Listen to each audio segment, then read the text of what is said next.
Ladies and gentlemen, GM, how are we all doing today?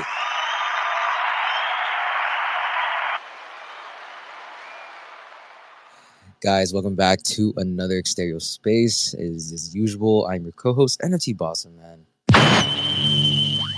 I'm just stoked to be spending my Sunday morning, what am I saying? Thursday morning, 6 a.m., bright and early, on another Exterior Space. Again, to everyone down there in the audience, thank you for showing up. Thank you for showing up early, right? If you want to show further support, right, definitely hit that bottom right button.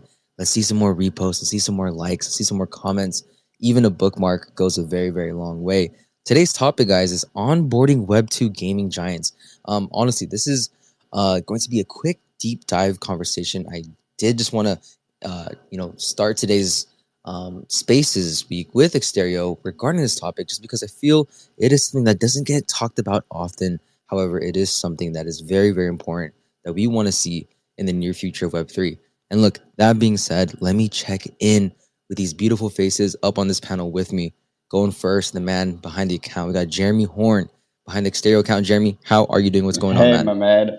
I wish it was Sunday. I'm not gonna lie. It's been a long week, and I definitely could use a day of rest. But things are good. It's just, as always, so busy, so much to do, but exciting news all around. I love that. Absolutely. Jeremy, thank you for setting up this panel. Thank you for letting us host on the platform, right? Look, gonna go over to Mixi AI, check in with them. I believe we got Graham or David behind the account. Mixi AI, what is going on? Hey guys, what's up? Happy to be here. And yeah, this time it's David. Grim might hop in at like minute 69. We'll see how that goes. But excited to talk about this one. I mean, that's pretty much what we need. We need the big boys to get into the industry so everybody knows that we're real. Absolutely, man. Absolutely. Look, and I appreciate spending time to be here. Going over to Planet Mojo, another game that has been killing it. Planet Mojo, what is going on? How are you doing today? GM, everyone. Happy Thursday morning to everyone. Excited for the discussion here today. Of course. Thank you for spending time to be here. Look, ladies and gentlemen, we are going to be tight on time today, so therefore I do not want to waste any more time today. Let's get straight into this conversation. Look, Jeremy, I think one of the biggest things I want to start off with you here is understanding the motivation and strategy for Web2 gaming giants to transition into Web3 and NFTs, right? So you having prior background, before you joined the Web3 space, I want to understand from your perspective, what exactly did you see in the Web3 space that made you want to build Overworld, Exterio, Paleo? And what would you say were your primary motivations to get into the space? Yeah. I'm gonna first continue on Mix's thought, saying, we need the Web2 giants to come to legitimize the space. I actually feel very differently. I feel very opposite of that opinion. When you look at the rise of mobile free-to-play, all of the giants that we know today, the Zynga, the Kings, the Supercell, even in many ways Tencent was much smaller at the time. The Scopely, which is making a bajillion of dollars with Monopoly Go. All of those companies were startups founded by I wouldn't say outcast of the classic gaming industry, but outsiders or people that were just not kind of like in the mold of Web2. And ultimately, that's what led to those billion-dollar market cap companies like Scopely, like King, that got acquired for billions of dollars, quite literally. Where when you look at Scopely's acquisition by Savvy, it was a multiple billion-dollar deal, and that only happens when there's a shift in the paradigm, right? And I think I spent 12 years of my life in free-to-play. I started when it was the iPhone 2 days, and I left free-to-play. Even I'm still in free-to-play. We have Age of Dino, that is a free-to-play strategy game available on mobile right now with Web2 components. But the moment I decided to take this shift into Web3 was really when I identified this new paradigm shift. And as an entrepreneur, as much as I would like to say that your product is the only thing that matters, timing probably matters even more, right? I mean, if today you started a free-to-play mobile game company, forget about it. I've seen so many of my friends raising capital in 2020, 2021. They all closed the studios. It's just too hard. It's too brutal. Right. The incumbents are installed. They have more money than you. They have more skills. They get more tools. They get more infrastructure, processes. It's nigh impossible. Actually, right now, I think it is impossible to create a scaling game in Web2 free-to-play mobile, at least. And then classic, console PC game, that is still, people rave about Helldivers, but that's, lightning in a bottle, right? It's like one game out of a bajillion. And it's just very hard to play that game. Meanwhile, when you look at high potential spaces that are still, controversial or uncertain, that gets a lot of negative press, usually those are the spaces that allow you to create something meaningful. And I saw it as my opportunity to for probably the last time, I've decided I'm not going to do another startup after Exterio. It's my third one, and it's going to be it. It takes too much mental pressure and energy, so that's going to be the last big one, and then I'll just retire.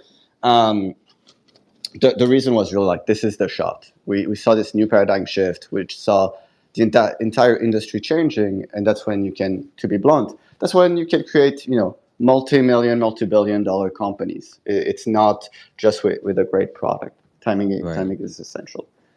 And so I don't think we need Web2 companies, and because Web2 companies tend to be, or the big ones, the Ubisoft, but EA, Activision, Microsoft, all of those companies are very set in their ways. They've got their businesses to run. And we saw yesterday with Bethesda Studios closing, already that business is so challenging. When you add the layered complexity of regulation in crypto, and then you add the layer of bad press for those companies that are very protective of their brand, I don't think those companies are going to come anytime soon. If anything, we'll see the same thing that happened in mobile free-to-play, where those companies will acquire the winners. Right. They don't want to spin a new entity and learn all of those things. What tends to happen is that at some point, a company will approach Exterio or Parallel or even Ronin and acquire those companies at a premium. It's actually much cheaper and a much better process than you trying to figure it out. You let the market figure it out, and then you as Microsoft, with your infinite money, you can just acquire the company for 100 million, 200 million, whatever that number is. Yeah. So, Jeremy, everything you just said right now, would you describe this as this strategic advantage that you foresaw when you're embracing Web3 and NFTs in terms of market positioning and revenue generation, right? Absolutely. The vision has changed, but the thesis has not. The thesis is still, it's impossible to make a successful mobile free-to-play game today. It's not impossible to make a console or PC game. I'm sure you've seen the stat. Most people play old games, right? They still play Fortnite, League of Legends. Like that's still 80% of their playtime are not new games. They're games that have long life cycle. And so the concept of capturing those players is just doubtful and low probability rate. Meanwhile, taking this stance that digital ownership allows for new ways to acquire users via be it like rewards, point airdrops, point claims, but also retain those players better because it's proven that owning digital assets convinces you to play longer, but also monetizes better because you always have the ability to resell that asset later, right? You buy the magic sword for $5, maybe you resell it for 10 if you got lucky, but maybe you just resell it for like 3, and you feel like at the end of the day, $2 net is a pretty good trade, for the fun you've had. Right. That makes a lot of sense. Look, I'm gonna pass the same question over to Mixi AI. David, would love to hear your thoughts on this. Right? What do you think are some primary motivations for Web2 gaming giants to transition into Web3 and NFTs? Right? What are your thoughts on here, David? Oh man. Well, first off, getting the big companies to come over, like the answer to that, it's going to be boring. Like nobody listening is going to get excited by that. Like these big companies, one, they want to know how they can work their microtransactions into everything. They want to make sure that they can continue to make money. They want to make sure that they can continue to have that direct line of communication with their community. Just like typical in Web 2, but just finding a way to, I don't know, maybe get more out of it. I don't know personally. I'm sure there's ways to do things with reading the blockchain when it comes to data and marketing and all of that stuff. Like that's what these big companies want. They want to make it so that they can continue to do the same thing while improving on the model possibly. But honestly, like I think the more important question is how do we bring the gamers in? I mean, look, I love what Jeremy's saying with Exterio. I want the giants to come out of Web3. Like we need to just bring the gamers and leave the companies over there. Jeez, no, that's actually very true, man. And I think that I don't know, maybe are we losing sight of that with all this user acquisition conversation, right? Should we just focus on the gamers itself? I think there's a balance, right?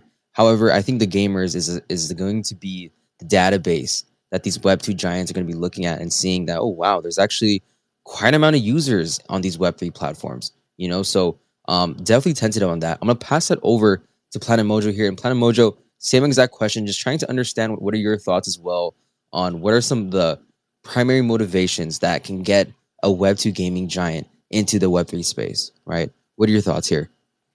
Yeah, absolutely. I think there's a certain amount of truth in both Jeremy's take and David's take, because we've seen this quite a lot actually, and it's not gaming specifically, but like when it comes to NFTs in the past run, right? So I'm talking about 21, 22, 23, not really actually, but a lot of like big Web2 quote unquote company, like tried to come into the space and not really do their thing, but it's always about mutual exchange of something, right? These companies we're clearly looking for new ways to monetize, use the narratives, obviously, right? I think that goes without saying. And at the same time, the Web3 space was looking for some ways to like have validity in itself, right? Of course, these big companies coming to build into space have a strong point for the space to like have a newfound sense of validity, at least in the short term, or at least in like people in the like for the outside perception. But I do genuinely think that for the long run and for this to be sustainable, something very similar to what happened with free to play mobile gaming will happen instead. So something more similar to Jeremy's take. It will be the people that are native to the space that will actually do something that is groundbreaking enough to be sustainable in the long term, to be picked up by new audiences too. And then after that, who knows? Maybe they will grow enough to be sustainable by themselves. They will be acquired by this Web2 quote unquote gaming giants. But I do think that this big input will come from somebody that is like that started by itself in the space, right? Instead of a company from outside trying to come in and shake things up. And Right. that's, as we said before, it's not like something that can happen all of a sudden anyway. Right. A new question for the panel, and I'll start here with you, Planet Mojo, is what do you think are some potential challenges and obstacles that these gaming giants can encounter when adopting the whole narrative of Web3, blockchain, NFTs, right? What do you think are those potential obstacles? Oh, well, there's a million, because it's pretty much from anyone that is like outside of the space. It's kind of like an obstacle track, isn't it? Like there's a million things that this people that come from the outside that don't understand the narratives that drive the space, don't understand the ethos that drives the space. People will pick up on that, and people will clearly push back, right? And as I said, it's always a mutual exchange. There's no way around it. Web3 space, more a couple of years ago rather than now, even though I still think that there's still room right now for this. Web3 space is still fairly new, right? It's still Right. seeking validity and this kind of stuff. So that's something that the Web2 gaming giants, quote unquote, can bring over. But at the same time, if those people don't adopt and don't adapt to the ways of Web3, they will die out very fast. I don't want to name names, but there's been a million cases, right, in between now and the past couple of years of these big Web2 companies that come in, try to do something, they try to pass themselves for, community driven, Web3 native, whatever, but instead it's always them trying to find some other way to monetize. So Right. That's very true, man. It's very true. I don't know. The whole extraction narrative from a lot of these Web2 companies still very much relevant, right? And unfortunately, it's just the way it is. Look, I would love to hear it as well from David. David, I'll pass it back to you, right? What are some potential obstacles, challenges that Web2 gaming giants can potentially encounter when adopting blockchain, right? What are your thoughts here? Oh man. Well, one of the biggest. Look, it's a blessing and a curse, and that's our culture here. Like Web2 gaming giants, you bring people from Epic Games, bring people from Call of Duty, Microsoft. They'll hop on a Spaces with us. Yeah, like they might get along and be able to click with the majority of founders out here, but the communities, bro, all of you know that is a different story.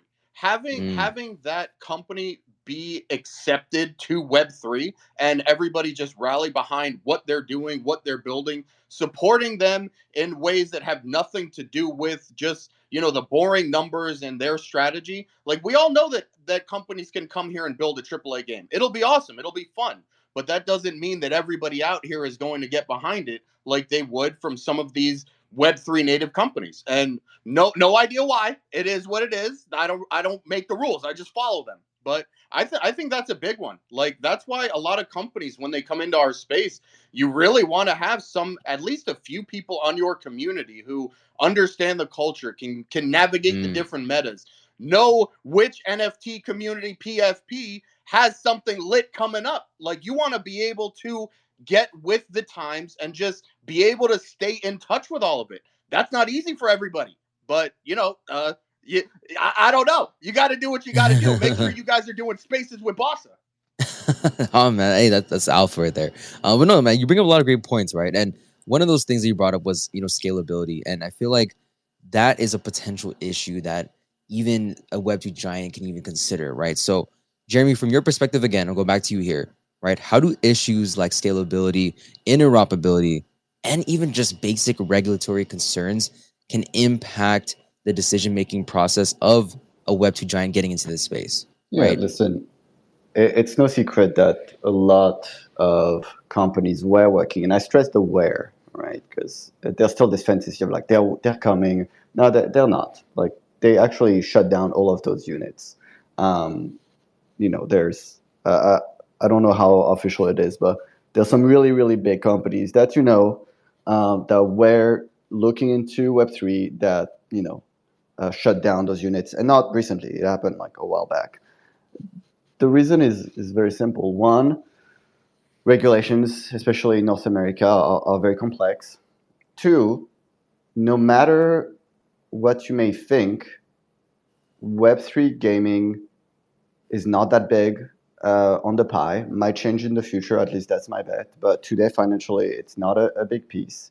Three, large companies like to have use cases or example cases, and since Axie, we've had none, right? And even a Pixel that's dominating the gaming dApps, it's peanuts compared to a Monopoly Go, right? I mean, Monopoly Go is, in a matter of months, probably at $3 billion in revenue, right? When you look at an Activision Blizzard, what they want to achieve, a couple of millions, it's not that good. And often for those games, I think longevity is in question, right? There's very few games that have managed to have as many inflows, that have more inflows of capital than outflows, right?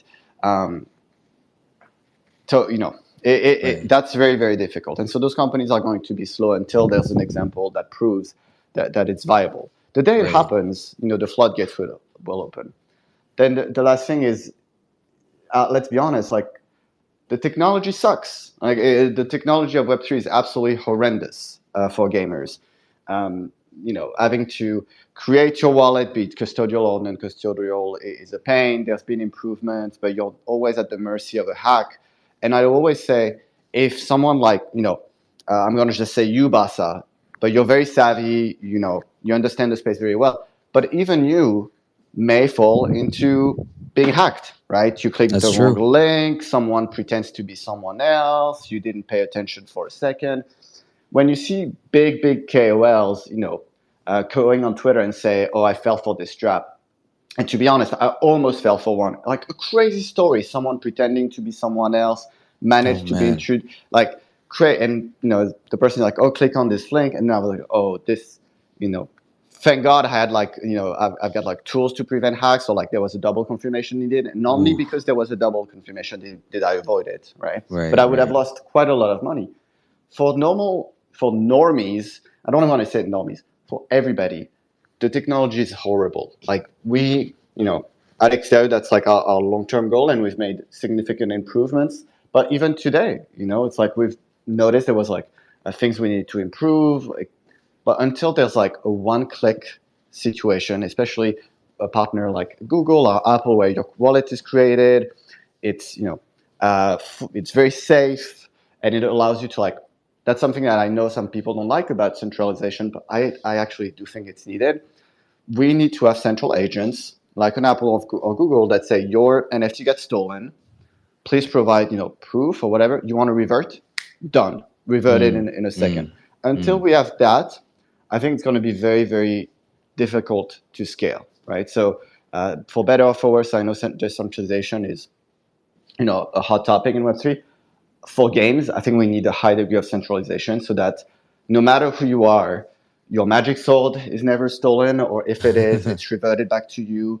You don't need to go through a seed phrase if you lost it, and God knows we've all lost seed phrases. You're like, oh, I'll never lose this one, and then something happens. You're like, fuck, where did I put it? I remember I put it. I said put it somewhere safe, and I can't remember what that is. Until all of that is resolved, I think it's very, very difficult. So we need to fix the technology, regulations. No matter what Trump said yesterday, classic Trump a couple of years ago. I hate it. I hate Bitcoin. It's a scam. Makes money with his NFT collection. I love crypto. Well, yeah, when you've got hundreds of millions of dollars in legal fees, I bet you love crypto when you sell your shitty NFT.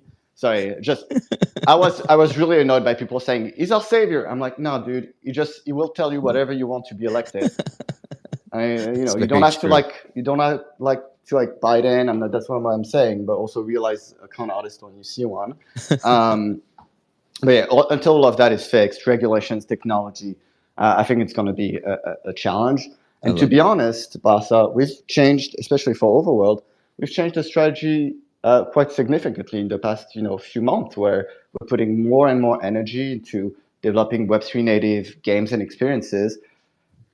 while we're building our AAA game. And that's also because I think right now those two audiences don't meet. And until I see a path for them to meet, I'm going to try to satisfy both both audiences with different products, with different goals, with different experiences, with different economics, right, with different incentives.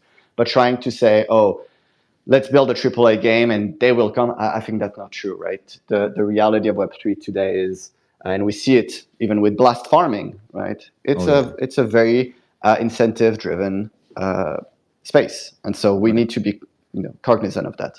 Right. Look, I know we're 10 on time here, Jeremy, and I'm planning to wrap up here soon. Let me, for the next at least 3 minutes here, I would love to go to Planet Mojo here. And Planet Mojo, first of all, and to Mixie, thank you guys for being the two guests on this very short, quick space today.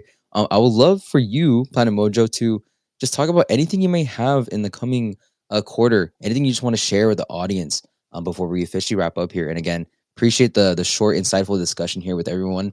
And again, guys, we'll be running it back next week one more time. But Planet Mojo, anything on your end you just want to share before we tentatively wrap up here? Yeah, absolutely. And first off, I want to thank everyone on the listener side of things for joining. Like, it's been a pleasure to be here. A lot of great points made by Jeremy here. I generally lost count. I was trying to keep track of everything. But all I want to say is that first off, I see Airport here in the listener side of things. I'm very proud of our partnership with Talon Esports that we just pulled off and announced here at Planet Mojo. We have a lot of stuff coming up when it comes to the competitive side of Mojo Melee. And at the same time, when it comes to us releasing Mojo Melee on mobile and having our global release. And obviously, this is alpha here. This is something that we haven't said before, we haven't announced, but Mojo Melee is coming with this global full release very soon. And along with it, we have the new season, obviously, with Mojo Melee. And along with that, we're going to have a quite big activation. I cannot say much about it, but I would just invite you all to give us a follow, and because we have a lot in store. We just can't wait to share it all with you. Thank you so much, everyone. Of course, man. Again, shout out to Airport down there, man. Oh, gotta have him on into another space. Look, let me toss it over to David. Anything on the behalf of Mixie AI, David, you just want to share real quick before we wrap up here? Go ahead. Oh yeah, bro. Absolutely. Damn, Mixie's really cooking a lot. Let me try to prioritize these things because I know Exterio has to jump really quick. But one thing we're getting to launch very soon today, most likely, just putting the finishing touches on it. What everybody loves out here in Web3, these new social points kind of platforms. We've got our own version, different type of spin on it. There's going to be cool AI features we'll be adding in there. Also with Mixie, like we're more than a game. We're like gaming infrastructure. So we're going to be opening up different types of partnerships with a variety of companies out here. Would love to talk to both Exterio and Planet Mojo. I mean, those are two of the big ones at the space. I know some people there, and you know what we're doing. Like, bro, you guys know me. I am a gamer, but I'm also a DJ. We've got things that are coming out that's going to be for everybody, and they asked me what we need to get out there that I would like. So if you guys have similar taste to me, make sure that you're following us. Also follow Planet Mojo and Exterio. I mean, those are companies that I've been following for years. So, you know, just excited to start doing a lot more partnerships, getting out there with the different types of companies. Like we have very cool things with AI coming out, and I'm excited to really showcase more of that. I love that. And again, Mixie AI is another new brand that I am hosting for. So definitely follow that account as well. Follow Planet Mojo. Last but not least, Jeremy, anything on the behalf of Exterio you want to share before we officially wrap up? Go ahead. Yeah, absolutely. Thanks. As always, thanks for hosting the space. You know, we have a lot coming. So April was absolutely bonkers, launched our BNB chain. We ranked number 4th in transaction of all chain, number 1 out of all L2s. Some big news are coming on that front too. We have a new program that's actually starting tentatively next week that we are about to announce. So this is real alpha. It's called Exter AI. It's at the junction of friend tech, top fantasy, and AI-generated content. We think it's going to be a big hit. Really inspired by what's been happening in social fight. So we've been cooking up that program for a couple of weeks. and ultimately prioritizing it for next week. So it's going to be really hot. I have to say, for the KOLs here, for anybody that has any sort of community, you don't want to miss it. If you think that Top Fantasy was wild, I think this is even more crazy, and it's more fun, at least the way we've been designing it. So expect to see it kind of like all over the timeline, and that's going to further boost our chain. But yeah, thank you so much again, Basa. I gotta jump. Yeah, of course. Meeting. Do what you gotta do, it's always man. a pleasure. All right, take care. Bye bye. All right, guys. Have a good one. This will be the official wrap up. See you guys next week. Peace out.